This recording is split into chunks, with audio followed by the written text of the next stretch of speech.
やっぱりその映像を通じてですね、日本の伝統とか、日本の考え方とか、あるいは現代の日本というものを知ってもらってというのは非常に重要。あのまあどうも最近経済的には日本は相対的に中国とかですね、それ以外の新興国と比べると注目されることは少ないんですけれども、文化とか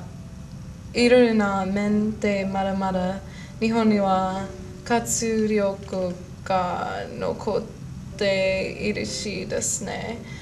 いい面もあるし、そういうものを映画を通じて外国の方にしていただく